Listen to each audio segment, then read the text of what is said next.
Salut à tous, c'est BizBiz. Alors aujourd'hui, l'épisode 577 du Zap Image. Comme d'habitude, je vous mets des images de foot d'actualité ou des images anciennes. On en parle un peu et c'est parti. On va commencer avec la Ligue des Champions. On va parler de Lyon qui jouait à domicile à huis clos. Donc voilà, le stade bien sûr sonné creux. Donc contre le Shakhtar Donetsk. Et score final 2 partout. Donc j'ai regardé le match. C'était vraiment un match plaisant à regarder parce qu'il y a eu énormément quand même d'occasions.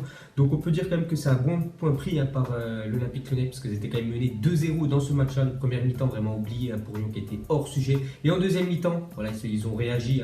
Et bien évidemment, en seulement 2 minutes, ils ont réussi à recoller au score. Ils auraient même pu remporter le match. Ils auraient même pu aussi perdre le match parce que je crois que le Shakhtar, dans le temps additionnel, ils ont fait une barre transversale. Donc voilà, le score plutôt logique, 2 partout. Donc c'est quand même un bon point pris, surtout quand tu es mené 2-0 dans le match. Et pour finir sur cette rencontre, une déclaration de Genesio, l'entraîneur, il a dit: je suis satisfait de la réaction de mes joueurs car ce n'était pas évident de revenir au score sans l'aide de notre public. Il a fallu du caractère et j'ai aimé la réaction de mon équipe. Donc voilà la déclaration de Genesio, vraiment content. Bon, après c'est normal, son équipe a réagi. Et pour moi, il y a eu un moment dans ce match-là, c'est l'entrée quand même de Memphis Depay qui a apporté beaucoup de bien dans le secteur offensif de l'Olympique Lyonnais, parce que Traoré c'était plutôt moyen hier et Memphis Depay a apporté ce qui manquait à Lyon. Et après on a bien vu, Lyon a recollé au score. Ensuite, on va parler des autres affiches. Hier soir, on va commencer avec Manchester United qui recevait Valence et match nul à 0 partout. Donc, je n'ai pas regardé le match. On va pouvoir faire un gros débrief. Mais surtout, Manchester United est sur une série de 4 matchs sans victoire. Donc, on peut voir que c'est quasiment la crise quand même pour un club, un si grand club que Manchester United, de faire 4 matchs sans victoire. Donc, une première depuis décembre 2017. Et pour finir avec Manchester, on va parler de l'entraîneur José Mourinho. Enchaîne 4 matchs sans victoire, toutes compétitions confondues pour la première fois de sa carrière. Donc, voilà, en Angleterre, il est beaucoup critiqué, Mourinho, à cause déjà des conflits avec les joueurs, avec Alexis Sanchez, avec Paul Pogba et surtout des résultats de son équipe. Parce que 4 matchs sans victoire pour Manchester United, pour Mourinho, c'était jamais arrivé. Ensuite, direction de l'Italie, on va parler de la Juventus qui est dans le même groupe que Manchester et aussi Valence. Donc eux, ils jouent contre les Youth Boys de Berne, donc entre guillemets l'équipe la plus faible. Donc ils sont imposés tranquillement sans CR7 qui était suspendu pour ce match. Donc c'est Paulo Dybala, donc on peut le voir avec le ballon du match, parce que quand tu marques un triplé, donc tu peux ramener le ballon chez toi. Ensuite, on continue avec Paulo Dybala, le premier joueur de la Juventus à inscrire un triplé en Ligue des Champions depuis Arturo Vidal en 2013. C'était un déplacement de la Juve à Copenhague. Donc ça faisait quasiment 5 ans qu'un joueur de la Juventus n'avait mis un triplé avant hier. Et pour finir avec Dybala, donc les 9 buts marqués par Paulo Dybala en Champions League ont tous été marqués du pied gauche, son pied favori. Ensuite, on va parler d'un autre match, d'un autre club en Italie. Donc c'est l'AS Roma qui joue contre Victoria Plzen. Et on peut voir que déjà l'AS Roma sont imposés 5-0, déjà grosse victoire. Et Edin Dzeko est devenu ce soir le premier joueur de l'histoire de la Roma à inscrire un triplé en Ligue des Champions. C'était jamais arrivé pour le club de Rome. Donc il est également le premier joueur de l'histoire de son pays à le faire. Voilà, il y a une petite info sur Dzeko. Ensuite, pour continuer avec lui, on peut voir qu'il a rendu hommage à Calafiori, donc jeune joueur de la Primavera. Donc c'est l'équipe jeune de l'AS Roma. Donc, qui s'est fait les croiser quelques heures plus tôt en Youth League, la Ligue des Champions junior, on peut dire, c'est la Ligue des Champions U19. Donc, il y en a qui s'est fait la rupture des ligaments croisés. Donc, pendant pas mal de temps, il sera absent. Et Edin Dzeko lui a rendu hommage par rapport à son but. Ensuite, on continue avec un autre joueur de l'AS Roma, buteur, c'est Justin Kluivert, qui est devenu ce soir le joueur le plus jeune de l'histoire de la Roma à marquer un but en Ligue des Champions, 19 ans et 150 jours. Donc voilà, il y a eu pas mal de records qui sont tombés hier à Rome, dont celui du plus jeune buteur en Ligue des Champions. Ensuite, les premiers buts de Kluivert en Ligue des Champions. Donc on peut comparer avec son père. Quand même, son père, pour ceux qui ne le connaissent pas, c'est une ancienne légende quand même du football. Il a joué dans les plus grands clubs de la planète. Donc son père, il avait marqué son premier but en Ligue des Champions à 18 ans et 89 jours. Et Justine a son fils, 19 ans et 150 jours, quasiment moins d'un an de différence. Et pour finir avec Justin Kluivert, donc buteur avec la Roma, en hommage à Abdelak Nouri. Donc Abdelak Nouri, c'est son ancien coéquipier à l'Ajax Amsterdam. C'était le joueur qui était tombé dans le coma l'année dernière.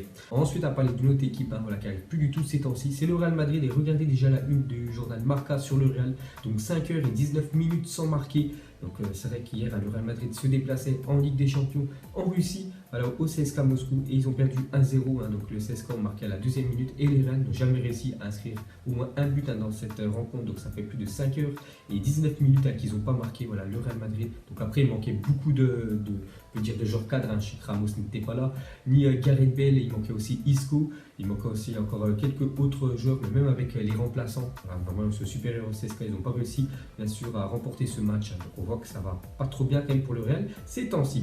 Ensuite, Real, la stat qui fait bien rire Cristiano Ronaldo, parce que maintenant Ronaldo est joueur de la Juventus, et depuis qu'il est parti, ça va plus du tout, parce que le Real Madrid n'a pas réussi réussi à trouver le chemin des filets lors de ses 3 derniers matchs, donc on en a parlé juste avant, mais surtout c'est une première depuis janvier 2007, on est quand même en octobre 2018, ça fait quasiment 11 ans voilà, que le Real Madrid, au moins il marquait toujours un but lors de 3 matchs précédents, et là c'est la stat, on peut voir qu'ils n'ont toujours pas marqué, donc voilà, c'est vraiment la crise au niveau de l'attaque pour le Real.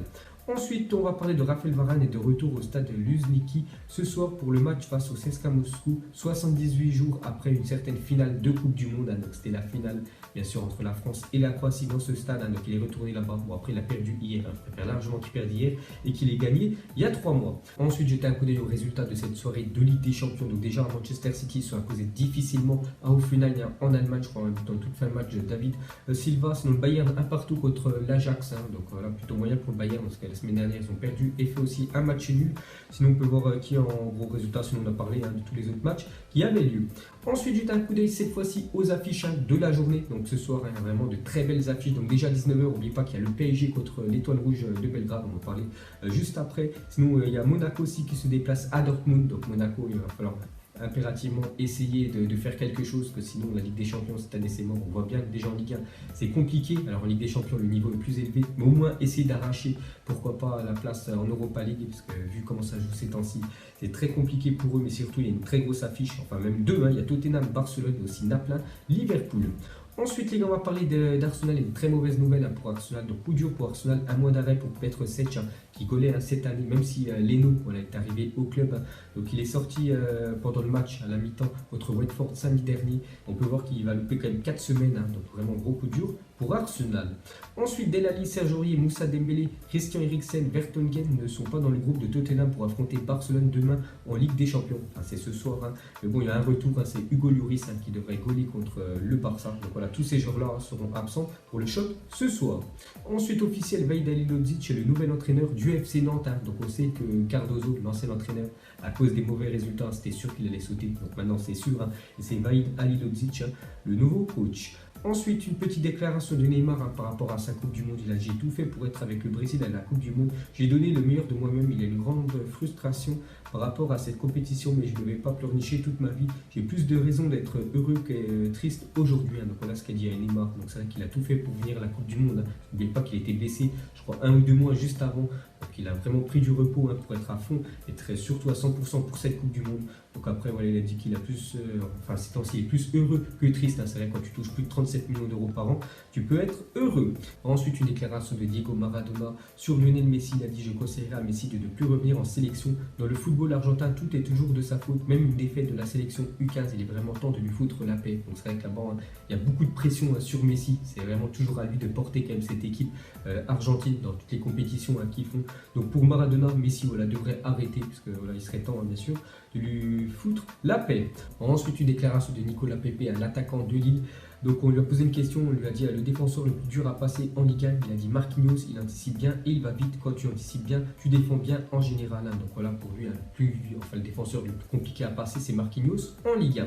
Ensuite, hier soir, 6 buts ont été inscrits dans les 6 premières minutes en Ligue des Champions, avec un but chaque minute. Donc il ne fallait pas louper le début du multiplex en Ligue des Champions. Donc première, deuxième, troisième, quatrième, cinquième, sixième. Chaque minute, il y avait un but en Ligue des Champions. Donc il y avait l'air partout sur le multiplex. Ensuite, on va parler de la Youth League et de l'Olympique Lyonnais U19 qui s'est imposé 2-0 hier face au Shakhtar grâce à Soumaré et Lenny Pinto. Donc voilà, on voit que ça va plutôt bien pour le centre de formation de Lyon. Ensuite, depuis la saison 2014-2015, Jan Oblak a réalisé plus de clean sheets qu'il n'a encaissé de buts. C'est quand même une stat quand même incroyable pour un gardien. Donc 72 clean sheets, 71 buts encaissés, monstrueux pour ce gardien qui est pour moi vraiment sous-coté, Jan Oblak. Donc c'est le gardien de l'Atlético de Madrid. Donc voilà, des stats quand même incroyables. Ensuite, on va parler de l'adversaire du Paris Saint-Germain ce soir. Donc l'Étoile Rouge de Belgrade, c'est qui? Donc déjà, c'est quand même une équipe qui a gagné la Ligue des Champions, contrairement au PSG, ils l'ont gagné en 1991. C'est pour vous dire voilà, que c'est quand même une équipe avec un sacré palmarès, parce que quand tu gagnes la Ligue des Champions, tu es un grand d'Europe. Donc c'était 2 ans avant que Marseille remporte cette première Ligue des Champions. La dernière fois qu'ils ont participé, c'était l'année juste après qu'ils avaient gagné la Ligue des Champions. Donc ils ont été 3 fois champions de Serbie sur les 11 dernières saisons. Donc voilà le palmarès, l'Étoile Rouge de Belgrade. Et pour finir avec cette équipe, quand même 2000 Serbes au Parc des Princes mercredi. C'est pour vous dire que là-bas les supporters sont très chauds. N'oubliez pas quand même qu'ils ont vendu toutes leurs places à domicile pour la Ligue des Champions en seulement moins de 3 heures, hein, donc c'est parti très vite. N'oubliez pas que leur stade, 53 000 places, donc on a plus de 150 000 places en moins de 3 heures qui ont été vendues. Donc il y aura quand même 2000 Serbes au Parc des Princes un mercredi, donc voilà, ça s'annonce très chaud à Paris. Ensuite, à parler d'Adrien Rabiot a repoussé une troisième proposition de contrat. Cette dernière lui offrait un salaire de 7,2 millions d'euros par an, plus des primes importantes. Il a encore refusé une fois de plus à Adrien Rabiot. Je pense plus à quelqu'un qui veut un départ, qui veut toucher vraiment le jackpot. Pourquoi pas essayer de monter à 10 millions d'euros, c'est quand même énorme. Donc voilà, encore Rabiot refuse une proposition du PSG. Ensuite, à parler de Luis Suarez, l'attaquant du FC Barcelone qui se déplace ce soir à Tottenham. Et c'est quand même une sacrée stat, plutôt surprenante. Donc avant de se déplacer sur la pelouse de Tottenham, Luis Suarez n'a plus inscrit de but à l'extérieur en Ligue des Champions depuis 3 ans quand même, qu'il n'a toujours pas marqué un but à l'extérieur. Luis Suarez, l'attaquant du FC Barcelone. Donc on verra ce soir s'il va casser cette mauvaise série. Ensuite, on va parler d'un autre attaquant, mais cette fois-ci dans le camp adverse de Tottenham. Donc Harry Kane, il a dit jouer contre le Barça demain serait un excellent test. Ce serait fantastique si je marquais un triplé. Donc lui, il passe directement 2-3 buts dans le match. Je ne dis pas que ce serait fantastique de mettre au moins un but. Lui, ce serait fantastique de mettre un triplé ce soir contre le grand Barça.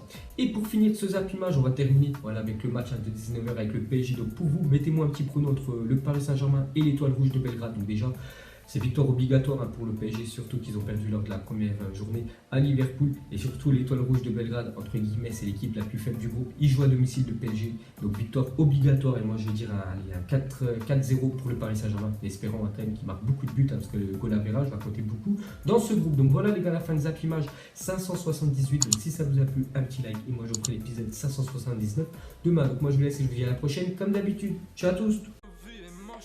Donc on l'a maquillé avec des mensonges. Et que son âme est moche, plus qu'à la maquiller avec des mensonges. Je sais pas ce qui se passe dans ma tête. Parfois, je voudrais sauver la terre. Parfois, je voudrais la voir brûler. Ça va pas trop, je roule un terre. Trop de haine pour 9 mètres carrés. Tristesse, faut pas.